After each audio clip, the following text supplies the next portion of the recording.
Hey there, and welcome to the very first episode of Dear Mama. I'm so glad that you're here. Honestly, it means the world to me that you press play today.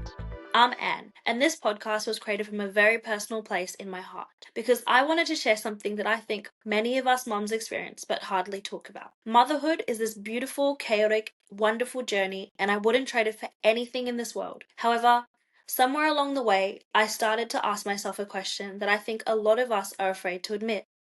Where did I go? Now, I'm not talking about the obvious, like the sleepless nights, the endless piles of laundry, the fact that your living room is a toy explosion, basically 24/7. I'm talking about that deeper feeling, the one that hits you when you look in the mirror and feel like you don't recognize the person staring back at you. That's where I was. And maybe you've been there too. I love my kids, more than anything. But at the same time, I couldn't help but miss the me that existed before I became a mom. And if you've ever felt that way, you're not alone. Today, we're going to talk about what happens when we lose ourselves in motherhood and how we can begin to find our way back. When I found out I was pregnant, I had this picture in my head of what motherhood would look like. It was beautiful. I imagined I'd be the mom who had it all together, the one who always showed up, was calm and patient, and managed everything with grace. I thought I'd wake up early, work out, drink my tea in peace, and maybe even have some time to tackle some personal projects while my baby napped happily. I had this version of myself that I thought would just seamlessly transition into motherhood. But then the reality hit, and it hit fast. It wasn't long before I realized that my baby wasn't going to fit into my life the way I had imagined. Instead, my life had to revolve around them. Suddenly, I was spending all my time pumping, nursing, cleaning, and trying to nap when I could. And honestly, just trying to survive the daily chaos.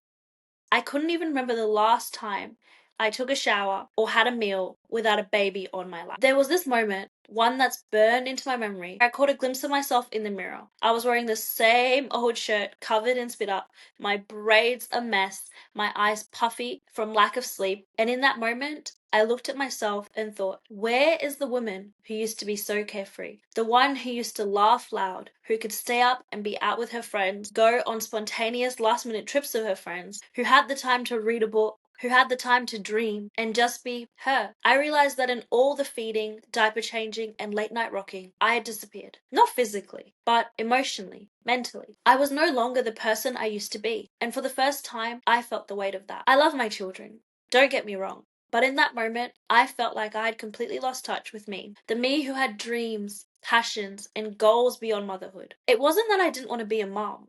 It was just that I had become so consumed by that role that I had forgotten about myself. And the realization was both painful and freeing. Painful because I had lost something important, and freeing because I knew I could find my way back if I allowed myself to. If you've ever felt like you're just going through the motions, taking care of your kids, keeping up with the house, meeting everyone's needs, and somewhere in there, you've lost touch with yourself, I want you to know that you're not alone. In fact, this feeling is more common than we realize. Motherhood can be incredibly isolating in this way. We often hear people talk about the joy of having kids, the magic of the first smile, the rewarding nature of parenting. But what's often left unsaid is the side effect that motherhood has on our personal identity. It's easy to fall into a trap of thinking that we have to be everything to everyone at all times. And in that process, we forget who we were before all the mom duties came to play. I've spent a lot of time reflecting on why so many of us lose ourselves in motherhood.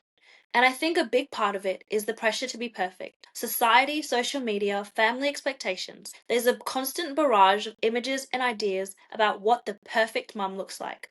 The perfectly clean house, the perfectly behaved kids, the mum who seems to have it all together with a smile on her face. And when we don't live up to that, we feel like we've failed, not just as a mum, but as a person. There's also the practical reality of being a mum.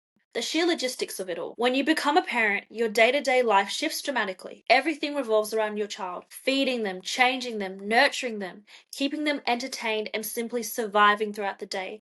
It's exhausting, physically and mentally. And when we're tired, we tend to put everyone else first, and the idea of carving out time for ourselves feels impossible. I mean, who has time to think about themselves when there's endless diaper changes, appointments, and playdates? Here's what I've realized. Motherhood is not a competition. It's easy to compare ourselves to other moms and feel like we're failing. But the truth is, each of us is on our own unique journey. No one has it all figured out. No one is perfect. And that's something I wish more of us would admit to each other. When we lose ourselves entirely in the role of mom, it doesn't just affect us, it affects our children too. As moms, we set the emotional tone for our households. When we neglect our own needs and desires, it sends the message that we're not allowed to have our own lives outside of motherhood. Our children need to see us as whole individuals, people with passions, with dreams, with moments of joy. When we give up ourselves, we might unintentionally teach our kids to do the same. I don't know about you, but I don't want my kids to grow up thinking that being a mum means losing everything that makes them them. I want them to see me chasing my dreams, making time for myself, and loving myself in the process. That way, they'll know that it's okay to prioritize their own happiness and well-being too. Another thing to consider is the mental and emotional toll it takes when we lose ourselves. Burnout is real. We begin to feel drained, and before long, we might start resenting the very things we once loved. The things that used to bring us joy, like painting, writing, or taking a walk alone, can suddenly feel like distant memories. And that's when the frustration starts to build. When we feel like we're nothing but a mom, and our own sense of self-worth gets lost in the shuffle. Now, I want to be real here. Rediscovering yourself isn't an overnight fix. It's a process. It takes time, it takes intention, but it is so worth it. Here are some steps I've taken that have helped me find myself, and I hope that they'll help you too. Number 1, acknowledge the change. I know this one sounds simple, but it's crucial. The first step to rediscovering yourself is recognizing that it's okay to miss the person that you were before kids. It doesn't mean that you love your kids any less. It just means that you've gone through a huge life transition, and it's normal to feel like you've lost something along the way. Give yourself permission to grieve the loss of that pre-mum version of yourself, whether it's the time you spent alone, the hobbies you had, or the goals that you were chasing. It's okay to acknowledge that you miss it. This doesn't mean that you're weak or ungrateful. It just means that you're human. Grief is a natural response to change, and it's important to honor that. Number 2, create small moments for yourself. Okay, this one is a game changer. It doesn't take hours of free time to reconnect with yourself. In fact, trying to find a whole afternoon to yourself may be unrealistic. Hello, the nap schedules and never-ending to-do lists. But small moments, those are totally doable. Here's what I mean. Take 5 minutes each day to do something for you. If it's just sitting outside for a moment of fresh air, doing a 5-minute meditation, silence while the kids are distracted. These tiny moments can be extremely rejuvenating when they're intentional. You can also make your me time part of your routine. For example, I've started reading a chapter of a book during breakfast, or going on a 10-minute walk during lunch, or even just starting the gym again. Little things like this have made a huge difference to my mental clarity and my sense of self-worth. Number 3, revisit your passions. Do you remember what made you feel alive before you had kids? Maybe it was dancing, painting, reading, playing an instrument. It's so easy to lose touch with these parts of ourselves, but I want to encourage you to start small. Just like with your me time, you don't have to go back to doing everything you used to do, but you can try one thing. Pick up something that used to bring you joy, whether it's drawing, journaling, taking a class, doing your skincare, and start doing it again. Even if it's just 15 minutes a day, reconnecting with your creative side can reignite a sense of purpose and identity that you might have been missing. I'll be honest, this was really hard for me to do at first. I had to push past the guilt of doing something for me when I felt like I should be doing something for my family. But once I made it a priority, I found out that I was much happier. And when I was happier, I was more present for my children. Number 4, embrace imperfection. This is huge. I think we often feel like we have to be the perfect mums in order to matter. But the truth is, imperfection is beautiful. We don't need to have it all together all of the time. And more importantly, we don't need to give up on our dreams and passions to be good moms. If you need to put your dream on pause for a little while to take care of your family, that's okay. But it's also okay to pick it back up again, even if you only get a little bit done each day. The key is being kind to yourself and not letting guilt dictate your choices. You are worthy of your time, your passions, and your space.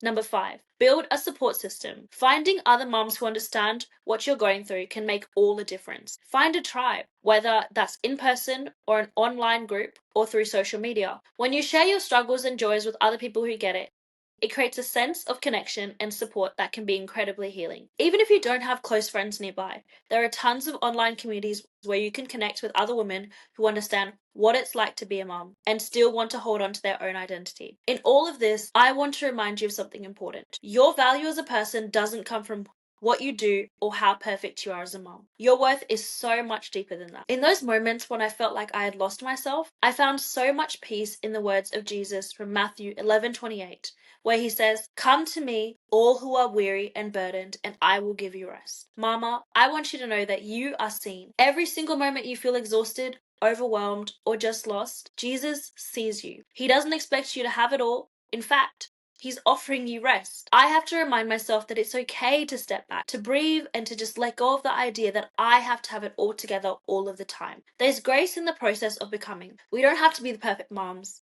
We don't have to be the perfect people. We're allowed to be human, to rest, and to reclaim parts of ourselves. God created you with a purpose that extends far beyond motherhood. And yes, motherhood is a big part of it, but you're still that same person with unique dreams, gifts, and a calling outside of being a mom. And I believe that He is calling you to remember who you are and to rest in that truth. Thank you so much for joining me today for this very first episode of Dear Mama. I hope this conversation helped you feel seen, heard, and encouraged. If you resonated with today's episode, I would be so honored if you would subscribe, left a review, and shared it with a fellow mama who might need to hear this too. If you're feeling like you just need support, community, or just want to share your thoughts, I would love to hear from you. Let's build a space where we can show up for each other, be real, and remind one another that we are never alone in this journey. And before I wrap it up, I just want to remind you, you are not just a mom, you are you, and that is more than enough.